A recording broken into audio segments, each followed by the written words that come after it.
Hi guys! Welcome to my YouTube channel. Okay, medyo natagalan ako ng pag-upload kasi na-busy ako.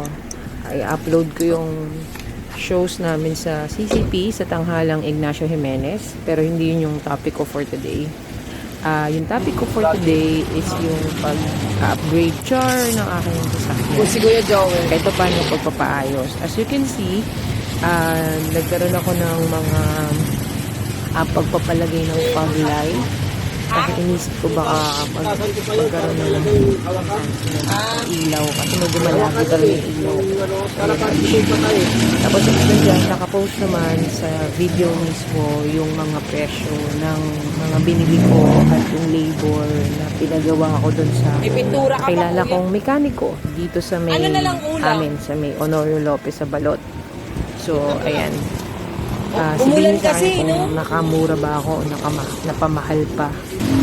Noon, hindi ko kasi na-picture yung itsura nung side mirror ko na pinagawa ko sa Banawi na ako ay nabudol mula sa 2.5 na para siyang minasilya tapos kinulayan tapos lumaon yung pintura ay lumobo tapos yung masilin. Hindi ko na na-picture. Tapos, hindi ko rin mapopost dito kasi tapos na nagawa na wala na siya. Tapos, aside from that, nabudol ako doon kasi ito tandaan nyo ha, pag mag-isa kayo, hindi nyo alam yung lugar sa Banawi, huwag kayong pupunta doon. Ang daming doon. Ewan ko, ako ay nabudol. Pagdating namin doon sa shop, ito yung kuya ayun, hindi nalagay. sa labas lang, maraming lalaking dumating. Tapos tinignan nila yung sasakyan kung baba daw. Binuklat nila, lalagyan lang daw nila ng lifter. Okay lang 250, naging 8,000. Kaya sorry, minamadali kita kuya. Kaya huwag na kayo pupunta doon mag-isa kung wala kayong kakilala o kaalam sa lugar. Yun, punta tayo dito sa aking pagpapa-customize. Wow! So, ayun, nakikita ninyo yung mga parcel ko sa Lazada. So, sabihin sa akin, nagtitipid ako. Oh, syempre naman. Sa panahon ngayon talagang magtitipid ka. Haharimunan din ako na parang pareho lang din naman yung ginastos ko. Pero this time, medyo satisfied ako. So, ang ginamit kong fog light is yung DLAA. So, ayun. Tapos, gumamit din ako ng yung side mirror cup or cover na black. Wala kasi ako makitang available na right side na red. Tapos meron, umaabot na siya ng 2.8. Diba? Ikakabit pa. Naisip ko sa kaming masila yung part na yun. So, iniisip ko baka dumoble pa yung babayaran ko. Kaya naisip ko, katagal kong kinalkula, pinag-isipan kung papakulayan ko lang yung black o yung silver. May silver kasi na right side or bibili na lang ako ng red mismo. So, feeling ko nakatipid ako. So, comment nyo kung nakatipid ba ako. Natakot pa ako na baka hindi ka size. So, ayan. Nandito rin yung yung finished product. Okay naman siya for me. Out of 10, nasa 7.5. Kahit pa paano, makatarungan na. Pati yung presyo ng pagpapagawa. So, yun. Dati kasi hindi ako natiwala sa Lazada. Tapos, may nagturo sa akin na kung, ayan, nakita nyo. Pakinis na. Tapos, sa yung side na yan, may dent. So, all in all talaga, 3.5. Kasama na dun yung pagpapalagay ng fog light. So, ayun. Ano ba sinasabi ko kanina?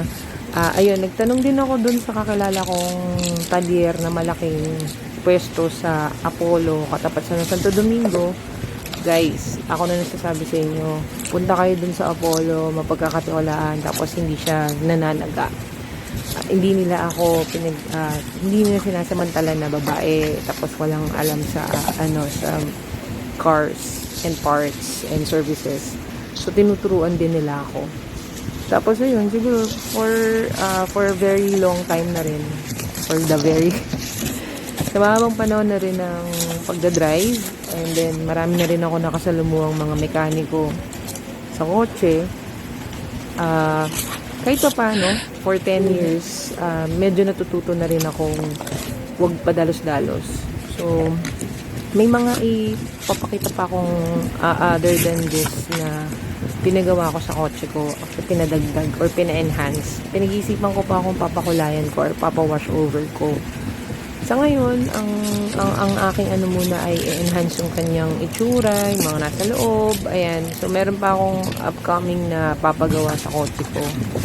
Kasi siguro dahil na rin matagal na rin si Anne, gusto ko rin siya medyo mabihisan ng konti. So, ayun. Imbis na bala ko sanang bumili ng umutang or mag-loan uli ng another car.